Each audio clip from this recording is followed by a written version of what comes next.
This is the Mindset Game podcast, and I'm your host, James Roberts. I'm a two-time Paralympian, online training and nutrition coach, and owner of James Robert Fitness. Why not check out some of my free content by going over to my website, fitamputee.co.uk/free-resources.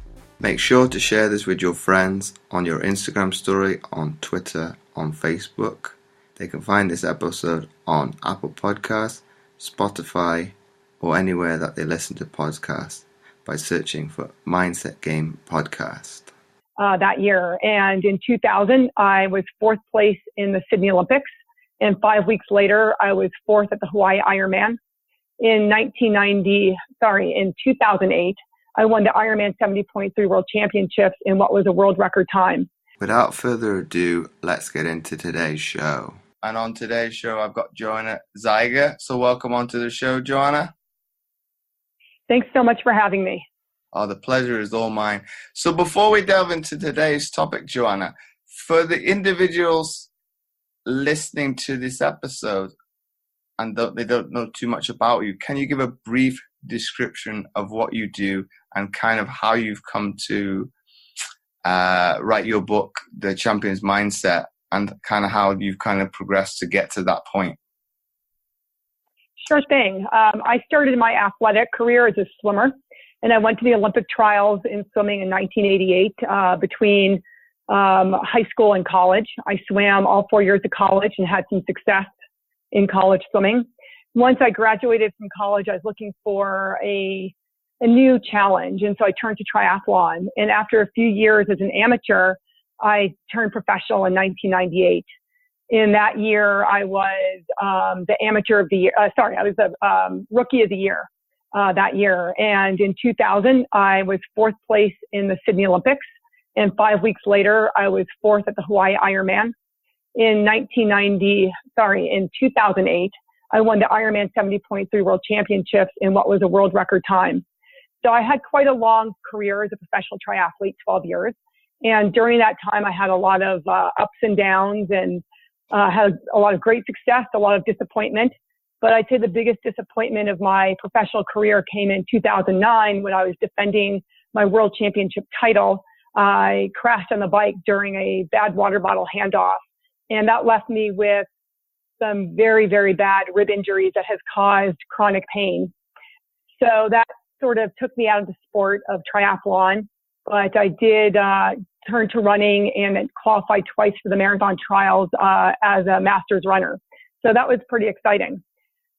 During this whole time, because of all of the ups and downs and the adversity, I knew that I had to have a strong mind to get through. And I have a great capacity to suffer, which is why I was able to do well in events like Ironman and marathons. And I also have a great capacity to bounce back when things go wrong, so that when I have races that didn't go my way and maybe I had to drop out or didn't place well, I was always able to come back from that. And I think the main reason is because beyond everything else, I love sport so much. And that was sort of my guiding principle, is it's got to be fun. And so after I retired from sport, I spent a lot more time doing research and decided that I wanted to write a book on mental toughness, because I thought that the topic was just so important. And a lot of coaches are maybe not comfortable with talking to their athletes about mental toughness.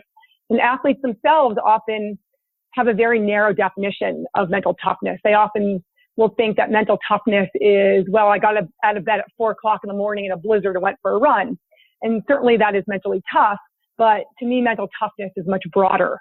And so in order to instruct people on how to identify mental toughness itself, identify weaknesses within themselves, and then how to correct them, I wrote the book, The Champion Mindset.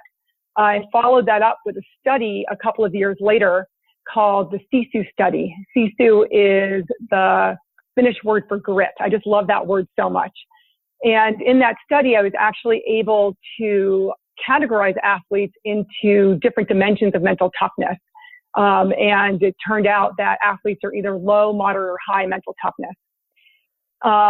So through this study, I was actually able to develop a quiz, and we can put the link on your podcast notes where people can actually take the quiz and they can learn about where they have strengths and weaknesses in their mental toughness, and that can help guide them toward making changes. And then to put this all together, I've developed a course with Training Peaks called the Champion Mindset, a course on mental toughness, and that just went live this week. So people can take their studies about mental toughness even further and delve more deeply into it, whether it's for themselves or if you're a coach trying to be able to connect with your athletes better on topics of mental toughness.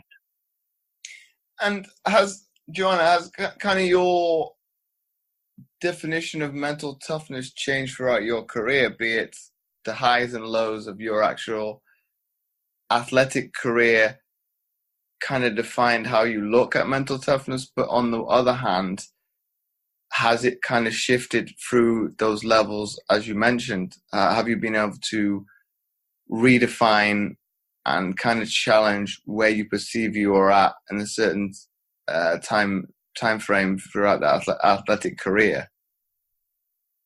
There's no question that my definition of mental toughness has changed over the years. In my early days, I certainly thought that mental toughness was just, beating your head against a wall. Swim as hard as you could till your arms fall off. And then when I switched to triathlon, it was, train as many hours as you can because that's going to be the answer. But over time, I realized that mental toughness is so much broader. It's the actual ability to take some time off when you need it, not just forge your way through. And it's also about not finishing a race if it's not, if your health is going to be in jeopardy, and it's not just, I have to finish at all costs. And so through my own experience, and I've also been coaching for 15 years. And so through working with other athletes, my definition has definitely broadened. And I think for the better, because what you realize is that, number one, because it's so broad, there's a lot of room to make changes, and that there's also a lot of flexibility in how you approach things. And it doesn't have to be, I just have to go as hard as I can all the time. But why do you think some athletes think of it, and I'm generalizing here a little bit, think of it's best to have quantity over quality, whereas, as you put it, it's putting things into perspective and looking at rest from a performance standpoint, that you need it sometimes to be able to get the benefits of your training cycle, whereas it's probably better to look at it on the flip side of that. It's better to have quality over quantity. I think the general problem is just this historical way that we look at training, or even look at success in general, that you just have to work really hard all the time. And if you work hard, you're going to get what you want. And there are adages like, pain is just weakness leaving your body. And if you can't suffer, you're not going to get there. And certainly there has to be a certain amount of suffering, but it's not everything. And so I think that there's just this historical component where people have this notion that you just have to go hard. And we're becoming smarter now, and people are learning more about rest and the importance it plays in a training cycle. And if you feel a little injury coming on, the best thing isn't necessarily just train on through it. So I think the people are becoming smarter as more research comes out and as people learn their bodies better. But still, there is a lot of undoing toward this notion of, I just have to keep going until I drop. But is that notion a little bit of a perception towards the mindset? Because we are told probably from an early age that if you put in the hard work, you're going to be recompensed with the reward. So it's kind of a catch-22. You're being told this, it's becoming in your subconscious, so you're going to start believing this is true. Whereas I think where people need to probably take a step back, and it doesn't matter whatever facet that may be, and kind of really reflect on it and say, well, is it the right thing for me at this particular time in the season? Is it a particular right for me? Whatever facet, I might be coming back from an injury. I need to maybe slow down a little bit with my rehab because I might be rushing back too soon and get re-injured. So I think, would you agree, it comes down to definitely that perception of how people perceive things? There's no question that cycle that you're talking about is a big component of it, that you hear that you have to be tough, that you can't give up, that you have to keep going. And so then we take that maybe to the nth extreme. And I think some of it also goes back to what I was saying about mental toughness being a much broader definition than what many people think, that it goes beyond just working hard. And that when you understand that mental toughness is comprised of things like, confidence and positive self-talk and visualization and other things that sort of help you build that mental toughness. And if you look at something like confidence, well, if you keep training and you're tired and then your workouts maybe get a little bit worse and then you're not recovering well, so now your workouts even go much worse, and then you think, oh, I'm not in shape, I have to train harder. Well, your confidence is going to go in the tank. And so, your confidence is predicated on your workout, and then you're tired, but you want to work out harder. You can see how this vicious cycle happens. And so if an athlete can kind of step back from it and say, hey, you know what? My workouts aren't going well. I know that I'm not going to race well if my workouts aren't going well. I know I'm not going to race well if my workouts aren't going well. I know my confidence is going to get lower if my workouts don't go well. Maybe I need to step back, have a few easy days, roll back into it more slowly, and rebuild my confidence. And so once you sort of broaden the net of what it is that's going to help you mentally, I think it makes it easier to make the decisions of when to go hard or when to back off. But then wouldn't that come down to being accountable to yourself, and then having, I think within a team environment is probably more easily suited to this than, say, from an individual point of view, you're going to have other people to say, well, yeah, James, today you are struggling a little bit with being, I don't know, a certain facet of training in the gym, per se, and you're able to take a step back and say, just from the warm-up repetition, well, this is hard today. I know it's not going to be a good session, so let me take a step back and kind of whatever your training load may be on that specific day, okay, maybe take a percentage off it because you're struggling. You're either fatigued, down to another numerous factors. It could be you didn't sleep well that night. You're fatigued just because of the volume of training that you've done, and be able to take that step back and say, well, I know it's not going to be a good session today. Okay, that's not a bad thing. Let me do it anyway, but to get that training volume in, but take a step back and kind of reassert where you're at in terms of, okay, I'm going to lower the weight today. I'm content with that. I know it's, in a sense, it's better to do something than nothing.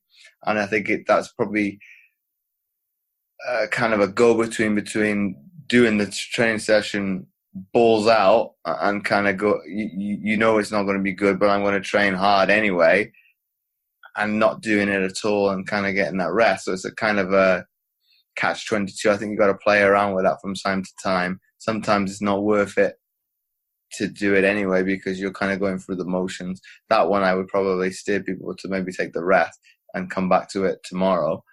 And very much that way of going about things. Is that something you would agree with? So, I think this brings a point of why it's important for athletes to have a coach or an advisor or a mentor to discuss these ideas, because athletes always question themselves, am I really too tired today? Do I really need to take this day easy or take this day off? So having somebody that you can discuss this with who can be more objective, that way they can give you guidelines that then you can take forward. But then the other thing is, I have something I like to call the 20-minute rule.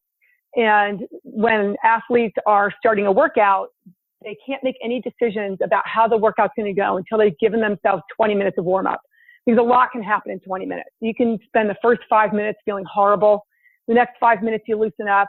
And by the time the 20 minutes is over, your whole attitude about the workout has changed. So I really don't like people taking expectations for workouts into the workout until they've given themselves time to mentally and physically loosen up.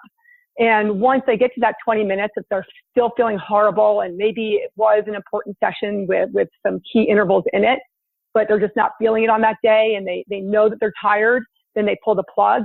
And that's something they could have discussed with a coach or an advisor first. If I get through my 20 minutes and I'm feeling terrible, what should I do? You either continue the session slowly.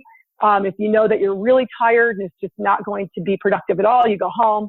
And so I think it's sort of twofold. It's one, that the athlete needs to have the ability to make decisions on their own, but to discuss the parameters of that decision making with a mentor.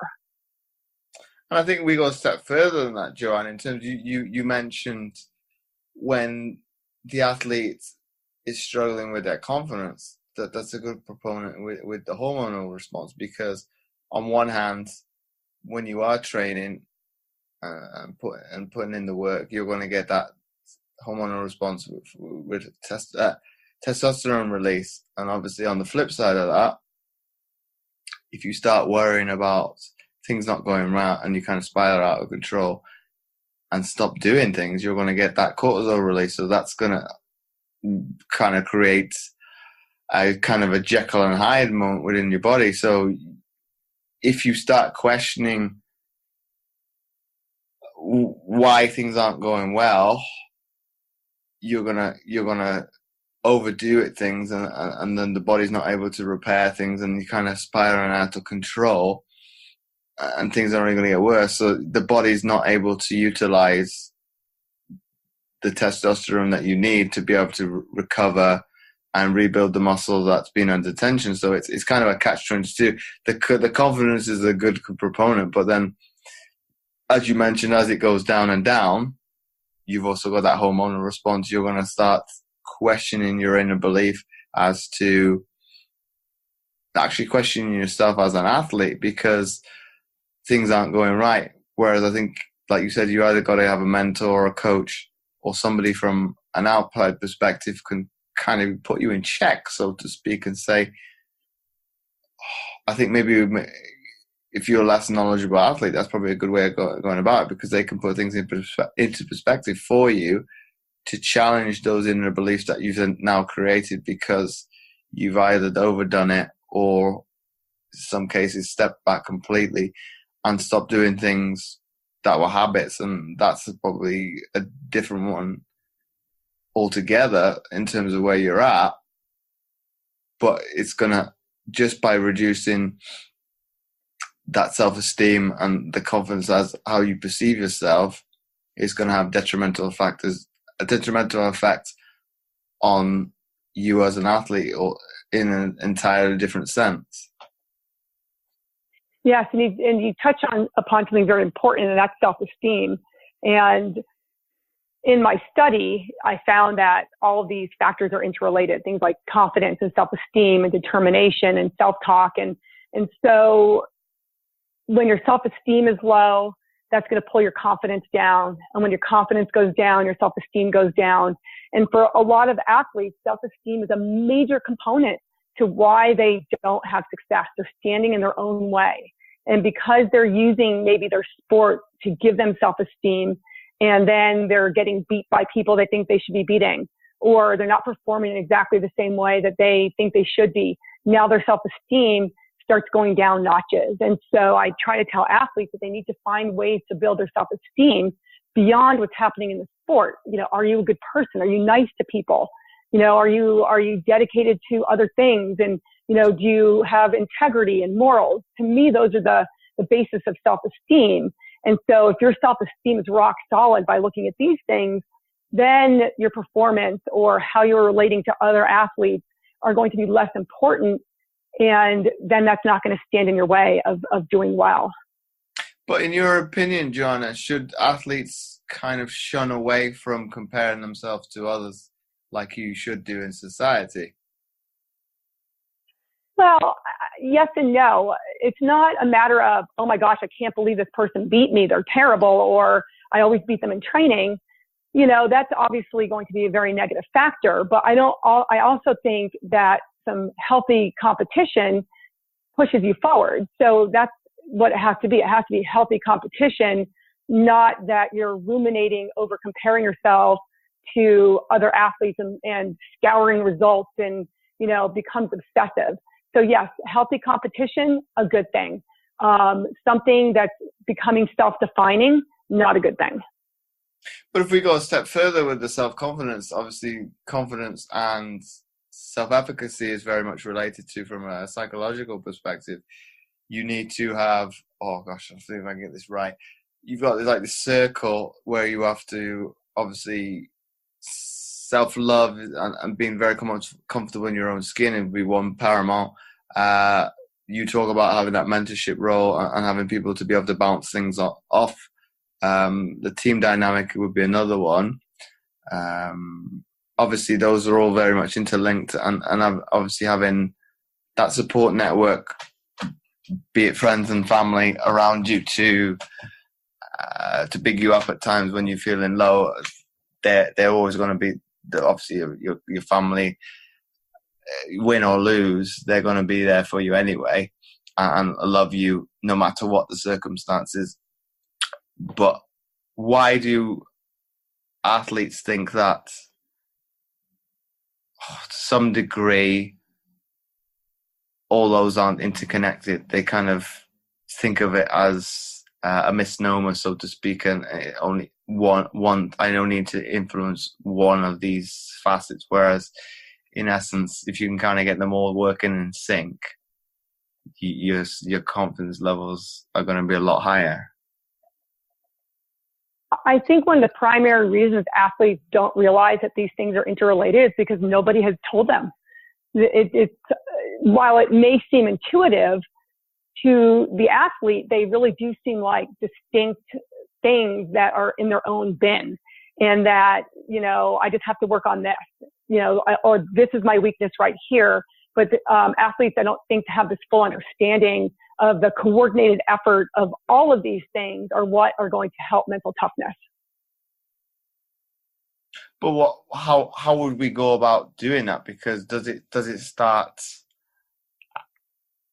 starting them at a young age, or does it take it on educating them, be it certain facet within education, to be able to get them to look at it in any way they would look at education? I think that's probably a good and bad thing, because some athletes hate the classroom, so why would they kind of put a classroom environment into their sport? So how would you kind of go about it, or is it very much going to come down to an individual perspective and very much taking an individual case by case?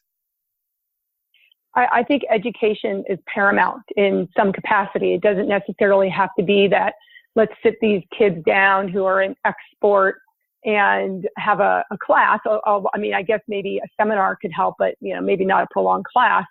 But I think some of it is just identifying mental toughness weaknesses at an age where an athlete is able to understand what these things are. And that's why I developed my survey that looks at 8 dimensions of mental toughness.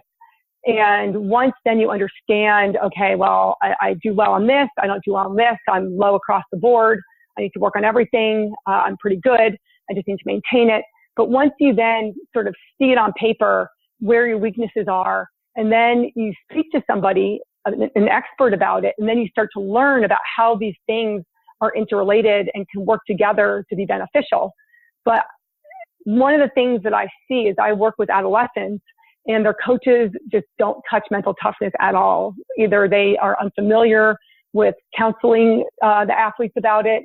Maybe there's just too many athletes that they're working with. Some of these cross-country teams could have 50 or 60 kids with one coach, and so there's just not the time to dedicate to it.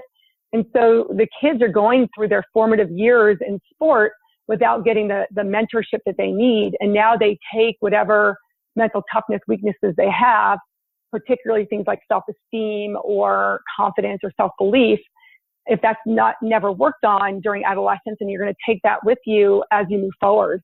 And so I definitely think it's something that needs to be addressed early on. But wouldn't, in terms of self-confidence and self-esteem, be even more paramount to work on at an early age, because they're going to have self-confidence issues anyway, even before you add the athletic component to the person's life, because everybody's got some sort of anxiety as a teenager. They've got some sort of perception that I'm going to be viewed in a certain light, in a certain capacity, in a high school environment. Oh, there's no doubt that everybody should be working on these things. But when you're talking about athletes, now we've got a very defined group. They're going off to work with their team. It makes it a little bit easier because you've got this coordinated group that's together at one time in one place.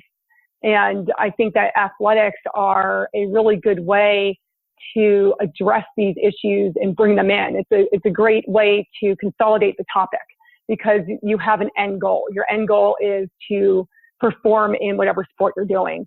And so you're directing it toward that. And so, for me, that's my expertise, is working with mental toughness towards sport. And certainly there are other people that just work on improving self-esteem in general or improving confidence in general. But shouldn't you take a step back, Joanna, and instead of focusing solely entirely on the result, enjoying the process as well, and very much looking to not enjoy the process, but kind of accept it as a journey in itself, as opposed to, I'm here at A, I need to achieve and kind of get to B. But okay, the journey might be longer than that. But obviously looking at the process as a journey to kind of self-discover along the way, as opposed to looking at, I need to get from A to B as quickly as possible.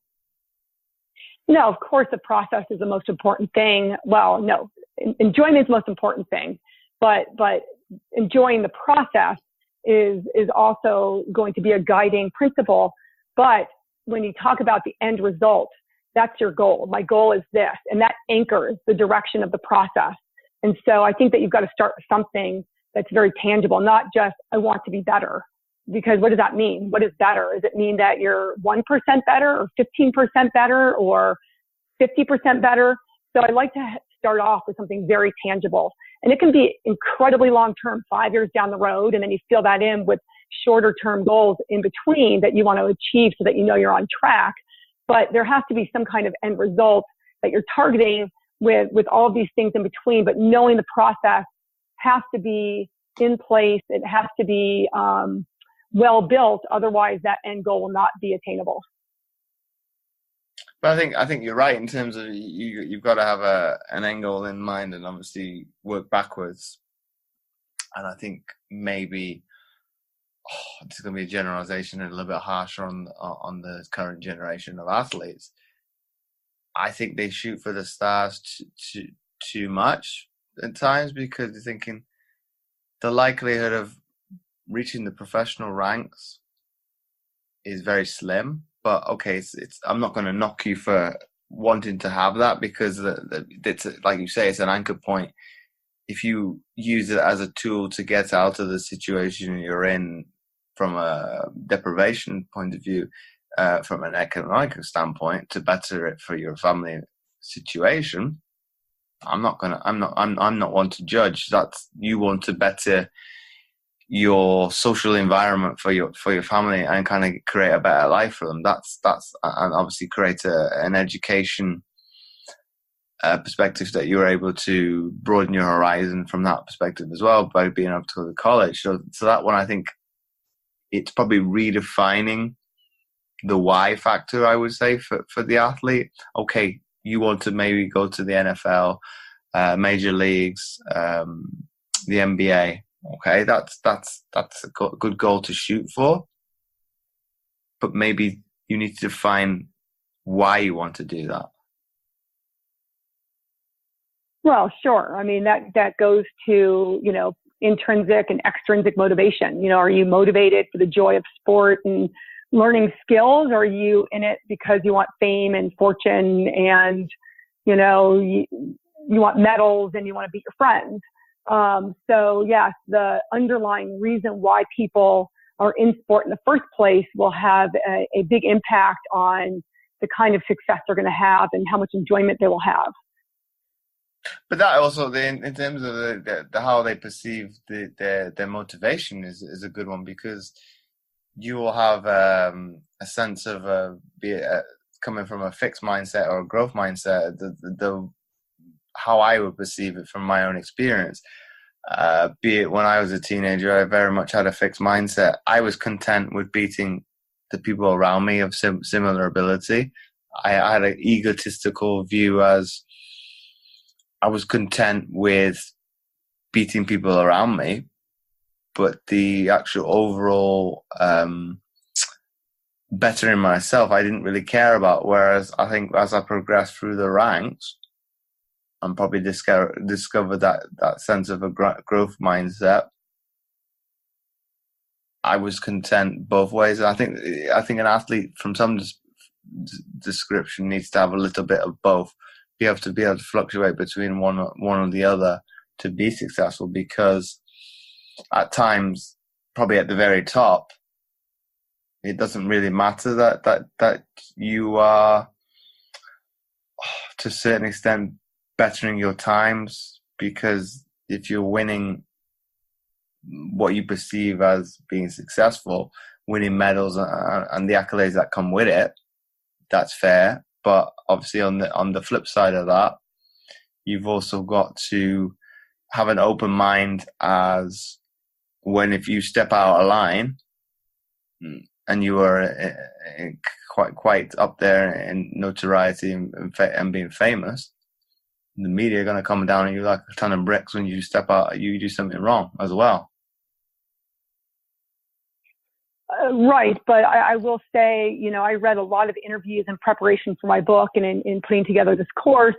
And I read a lot of quotes from champion athletes. And one of the things that was very much underlying for almost everybody was that there's an underlying pure joy in what they're doing. And so, yes, they may be motivated by fame and money and other winning championships, but at the very bottom of the heap is that they love it. And when the love goes away, their performances suffer. And then the money and the fame and the championships don't come. And so I think at the very heart of it, people have to love what they're doing and do it from within and want to better themselves, because once that goes away, the performances just start to taper off. But Joanna, when it gets to that point in your career where you kind of, for another word, lose heart, the mental aspect, you're not as driven as you once were, is it better to step away than to carry on then? Because obviously with me more specifically, that's what I did. People questioned, well, why did you want to retire at 27? You're not that old. Why not carry on to other Paralympics? It's like, well, mentally, I do not feel content with myself to carry on and have regret later down the line as, well, if I'd have done this, that, or the other with training or whatever facet it may be, I'm regretting the decision I made. I'd rather be content to walk away to some extent on my terms and kind of find that like you said, that inner belief, and to kind of go back to the essence of why I got into sport at a young age in the first place, and then go again. It doesn't have to be, obviously for me, it's not at the same level that it once was 5 years ago, but I'm happy again. I'm doing the sport for the right reasons, like you mentioned. Well, I think it really depends on the athlete. And for some athletes, it may be a coaching change. For other athletes, it might be taking some time off and then coming back to it. You have in the sport of triathlon, you have a lot of athletes that are racing the short Olympic distance and they get tired of that, or maybe they lose their top end speed and they're not as competitive, but then they move up in distance. And so there are a lot of ways to kind of break through that feeling of, gee, I'm not having as much fun. Maybe I'm not ready to retire. Let me explore some different options.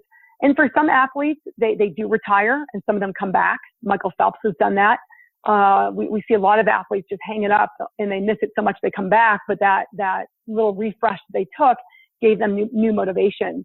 So I think it's really up to the individual athlete to kind of navigate when that joy is just gone for good and when it's just sort of on hold and they need to figure out how to bring it back out. And you mentioned, Joanne, that notion of having like hitting the reset button. Is it because how would I put this?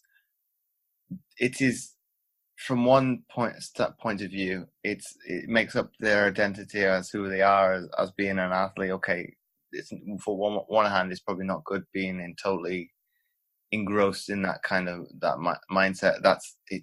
I am this athlete 100% of the time, and nothing kind of goes around with it. Whereas where I'm coming from with this comment now is because it makes up the identity as who they are as the individual. Then they want to kind of reignite that flame and kind of be around the people that's the same like-minded individuals. Is that why some people look to come out of retirement, or does that the motivational factor behind it going to come down to an individual case-by-case process? I think it's probably a combination of both. One of the biggest issues we see among retired professional athletes is this aimlessness, this loss of identity that you're talking about. And a lot of these athletes just don't want to go back to their sport, and they won't go back to their sport. Maybe they've had a career-ending injury. Maybe they're just a little bit older and they're not recovering as well, or there's just such a massive performance decline that they just cannot play their sport professionally anymore. And so when they are sidelined permanently, that identity crisis is very real and it's very difficult. And I think that there needs to be some kind of preparation for that day when retirement comes. I think for the athletes that take time off and come back, I'm sure the reasons are very varied. But at the bottom of it, there must be just this inherent joy in what they're doing, because it's just too much work to come back and to put yourself through it. And if you don't love it at its essence, it's just not worth it. But when would be the best time for athletes to actually sit down and actually reflect on the end of their career? When is a good time to do that? Or is that's going to come down to another question of looking at you as an individual, and it's going to depend on you? Well, I don't think it's ever too early to plan for retirement, to think about what are the skills that I have that I can take into the world post-sport. That can be done as soon as you turn professional, to start thinking about what your plan is. It doesn't mean that you're not fully committed to what you're doing. You're just planning for your future. I just think that's something that all athletes need to think about, that you do have a shelf life as a professional athlete. And, to be able to figure out where you're going next, it's good to have that in place, or at least to start thinking about it, or to have some ideas so that there isn't such a huge gaping loss. And my penultimate question to you, Joanna, would be, in your opinion, how would somebody go about changing their perception of their mindset in the first place? I think one of the things that athletes need to do is just be nice to themselves, to treat themselves well. If you are not personally nice to yourself, what kind of image are you sending off to other people, and how will they treat you? And so if you are really hard on yourself all the time, that you're never satisfied with your performances, or if you have to skip a day because you're not feeling well, you can't berate yourself, or if you've had a tough day training, it doesn't mean that you suck and that you're never going to get to where you want to go. But these are the things that athletes are telling themselves all the time. I'm not good enough. I suck. I don't look good enough. I don't fit in. I'm not fast enough. I'll never get there. And so if these are the thoughts that you're telling yourself all the time, you're not being nice to yourself, and you're reducing the ability for yourself to get the goals that you set out. And so I recommend that athletes start rewriting the scripts that they tell themselves and changing these negative thoughts into more positive ones, and be your best friend. Be nice to yourself. And once you can do that, it's incredibly freeing. And then you're able to shut out the negativity around you. You become more resilient to the ups and downs. And I also think sends off a good message to the people around you. So that's where I think people should start, is just redefine your relationship with yourself. And my follow-on question to that would be, in terms of, in your opinion, how do people strive to become 1% better each day? I think this is very poignant question, because the actual definition as how people perceive where they're actually at from a percentage perspective is a very good one to look at. Write things down. I like athletes to keep a list of what I call daily wins. These are things that you've done that have gone well. It could be anything. It could be, I was tired today and I didn't try to push through. That's a daily win. Or it could be, after overcoming an injury, you're able to complete your first workout back. That's a daily win. And so this log of daily wins starts to accumulate, and that starts building your confidence and starts raising your mental toughness. And my final question to you before we wrap up the episode is, if you had to summarize what we've been speaking about today into one sentence for people to take away, what would that be? Learn about your mental toughness, because knowledge is power. And when you can see where your strengths and weaknesses are, then you now have the power to make the improvements that you need. So once again, Joanna, thanks again for coming on the Mindset Game podcast. Thank you so much. This is a great conversation. Oh, the pleasure's been all mine. If you like this episode, please do share it with your friends, and do let Joanna and I know what you thought of the episode by tagging me over on Instagram at JamesORoberts11, on Twitter and Facebook. You can tag Joanna on Twitter at Joanna Zieger, and do check out her book, The Champion Mindset, An Athlete's Guide to Mental Toughness. And again, do check out my free content at fitamputee.co.uk/free-resources. Make sure to check those links out. They will be in the description. You can find all the show notes at mindsetgame.libsyn.com under the category Psychology. Once again, thanks for listening, and I'll catch you again next time for another episode of the Mindset Game podcast.